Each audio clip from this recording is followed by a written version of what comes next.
Eu tenho um irmão que é mais jovem que eu. E esse meu irmão, quando ele tinha 13 para 14 anos, ele foi considerado um gênio. E num culto como esse, amados, numa manhã como essa, o pregador, era um trabalho de círculo de oração. Isso marcou minha vida. Quando o pregador faz um convite, a minha mãe, olha só o convite que o pregador fez. Hoje Deus está pedindo uma oferta que não é material.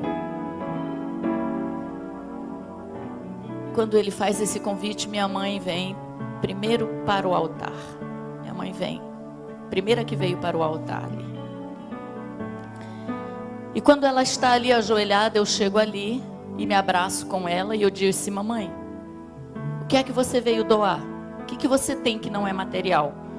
Porque ela já tinha uma certa idade, cardíaca, diabética, e eu pensando: Jesus, será que ela veio se doar para a obra missionária? E aí a gente já fica naquele, né? O que ela vai fazer? E abraçada com ela ali, ela disse assim: depois eu te conto, minha filha. Fiquei abraçada com ela ali. E para que vocês possam entender melhor, esse meu irmão, considerado gênio, com 14 anos ele passou no vestibular de medicina em primeiro lugar. Não pôde cursar porque ele não tinha segundo grau, não existia naquela época o mandato de segurança. Ele voltou a fazer o segundo grau. Com 16 anos ele voltou a fazer o vestibular de medicina, passou em primeiro lugar novamente e começou a cursar. E os amigos. E eu me lembro assim que naquela época um professor de física se interessou por ele e conversou com meus pais e disse assim: olha, esse menino, esse garoto, a NASA se interessou por ele. Ele vai contribuir com o futuro da humanidade. Ele pode ser um grande físico, um homem renomado. Meu pai olhou para aquele professor, Dr. Ricardo, e disse assim: olha, meu querido, eu fico orgulhoso da sua presença aqui na minha casa, o convite, mas o meu filho é a herança do Senhor. Não abro mão dele. Amados, quando meu irmão começou a cursar medicina e se cercou de amigos, eles começaram a convencer meu irmão, seduzir meu irmão, e meu irmão começou a ir para o laboratório da faculdade fazer drogas. Naquela época, se hoje já tem drogas mais, digamos, mais efusivas, mais possantes do que o êxtase, mas naquela época meu irmão já fabricava o êxtase e começou a experimentar para ver os efeitos que as drogas produziam. E esse meu irmão, com essa inteligência, com esse futuro, com pais que cobriam de oração, esse meu irmão virou mendigo, morador de rua, pediu esmolas, morou embaixo de pontilhões, dormiu em praça pública, foi enxotado dos portões como vagabundo, bêbado, drogado. Naquele dia, quando minha mãe veio para o altar, e eu disse: mamãe, você não vai me contar o que é que você doou? Ela disse: eu doei o seu irmão para a obra missionária. Eu disse: mamãe, mas a gente nem sabe se ele está vivo, não temos notícia dele há 3 anos mais. O dia que ele saiu de casa, amados, para ir para a faculdade e não voltou mais, todo dia eu via minha mãe olhando no portão, e ela dizia: quando ele vir, minha filha, eu vou ao encontro dele, eu vou cobrir ele de beijos. Sabe aquela figura do pai do filho pródigo? Era minha mãe. Passaram-se todos esses anos. Naquele dia minha mãe ofertou meu irmão para a obra missionária. Passaram-se mais 4 anos sem notícias. Numa madrugada, meus queridos, um hospital de Porto Alegre ligou na minha casa. E o recepcionista do hotel dizia assim: olha, chove tanto aqui em Porto Alegre, está tendo um dilúvio. E alguém recolheu da enxurrada um mendigo. E nós encontramos na carteira dele esse telefone. Mas não alimente esperanças. E eu dizia para ele assim: eu tenho um irmão que está desaparecido há mais de 7 anos. E ele dizia: não, mas esse tipo rouba as coisas, troca as coisas, pode não ser nada seu.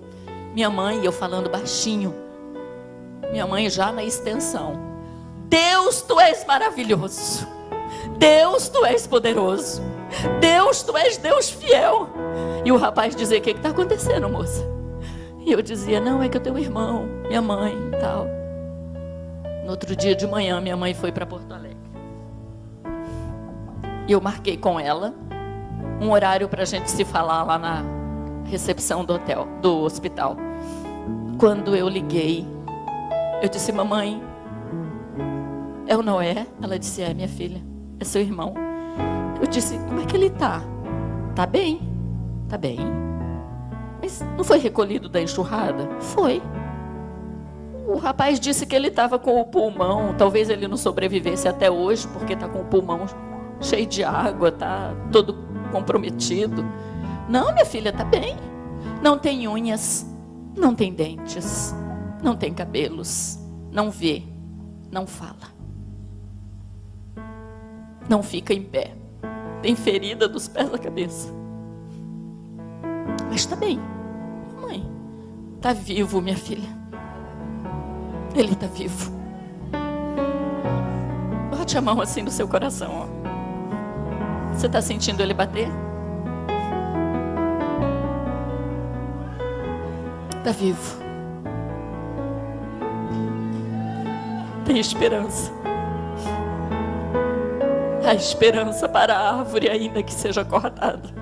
Há esperança. Eu disse: mamãe, quando é que você vem? Ela disse: amanhã. Eu disse: amanhã? Você acha? Você vai largar ele aí, mamãe? Não, minha filha, eu vou com ele. Mamãe, a senhora acha que o hospital vai liberar uma pessoa assim? Vai? Porque a irmã Judite vai vir aqui, minha filha, no hospital. Eu disse: quem é a irmã Judite? Ah, dirigente do círculo de oração? Onde ela achou a irmã Judite, eu não sei. Mas ela achou a irmã Judite. Eu disse: mamãe. Ela disse: minha filha, mande a minha passagem com a do seu irmão, porque a irmã Judite vem com um grupo do círculo de oração aqui hoje, e eu vou para casa com seu irmão. Sabe quando você manda a passagem pensando: perdi meu dinheiro?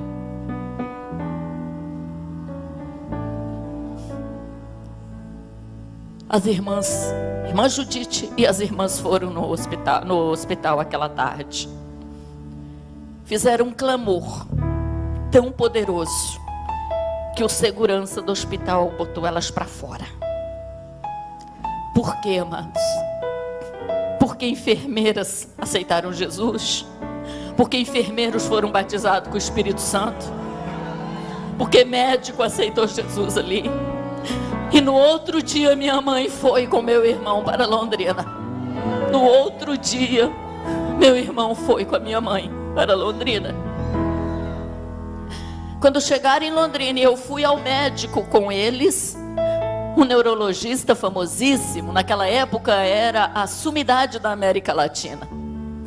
E eu cheguei e disse: doutor João. Ele disse: Genilda, nem eu, nem ninguém pode fazer nada pelo seu irmão. Ele usou drogas tão pesadas por tanto tempo, Genilda. Sistema nervoso central comprometido. Não tem mais coordenação motora, visão, audição, tudo comprometido. A estrutura dele, Genilda, não tem. Neurônios queimados, neurônios não se restauram. Se ele sobreviver a essa crise, ele vai engordar um pouco, a pele vai melhorar com um bom dermatologista, mas ele vai viver na cama, Genilda. Não tem o que fazer, nem eu e nem ninguém pode fazer nada pelo seu irmão. Minha mãe, uma pernambucana, assim, ó, de 1,45 m. Pequenininha, olhinho azul, uma princesa. Ele, 2 metros, 200 quilos. Ela olha para ele, estica aquele dedinho e diz assim: doutor João, o senhor é amigo da minha filha. Eu lhe respeito. O senhor estudou, pagou um preço. O senhor está falando como médico. O senhor está falando que a experiência de médico lhe dá. O senhor está falando do que a medicina lhe dá. Eu estou falando de um Deus vivo, poderoso, que tem uma promessa na vida do meu filho, e eu não gerei filho para o inferno. Fomos para casa, amados. Quero que você entenda o Deus que está pedindo o segundo boi hoje aqui. O Deus que quer o segundo boi. Para você compreender quem é o Deus que hoje está dizendo: quero mais do que o cabrito. Não quero só o cabrito. Eu aceito o cabrito, mas eu quero mais do que isso. Hoje o meu irmão é pastor, para honras e glórias do nome do Senhor. Deus restaurou unha, cabelo, pele, dentes. Ele é um homem lindo. É um homem tão ou mais inteligente do que era. É professor de grego, de hebraico, é diretor de uma base missionária, é médico, é psicólogo. Ele tem uma família maravilhosa. É diretor de uma escola teológica em São Paulo. É orientador de uma escola de obreiros em São Paulo. E eu estou aqui para dizer que o Deus que hoje está aqui, é o Deus que para ele não tem, amado, não tem força, não tem o inferno, não tem humilhação, não existe. Ele tira da sarjeta e ele faz se assentar entre os príncipes. Ele pega o mendigo e faz ele um pastor honrado para cuidar de um rebanho. Meu irmão diz que a coisa mais gloriosa que Deus fez na vida dele foi confiar a preciosidade do seu rebanho a ele. Não existe coisa mais grandiosa, amados, do que você saber que Deus é o mesmo Deus que Gideão conhecia de ouvir falar. Eu conheço por experiência, eu sei quem ele é e o que ele faz, e eu estou aqui para dizer: não existe limites para ele operar. Ele é Deus sem limites. Ele é Deus que não brinca. Ele é Deus que tem proposta nas nossas vidas. Ele é Deus que só precisa que alguém entre na brecha. Ele só precisa que alguém se coloque na brecha. Ele só precisa que alguém pague o preço da intercessão. Ele só precisa disso. Naquela manhã minha mãe tinha um segundo boi. Ela nem sabia se estava vivo, onde ele estava, mas ela sabia que Deus tinha uma promessa na vida dele. Ela sabia disso. E naquela manhã, quando ela oferta meu irmão, eu fiquei imaginando o que move uma mãe a doar um filho no estado que ele estava. O que move? A esperança. A esperança que Deus é o Deus que tira da cova, é o Deus que livra da fornalha, é o Deus que eleva os meus olhos para os montes. De onde me virá o meu socorro? Da onde? De onde vem o nosso socorro, meus queridos?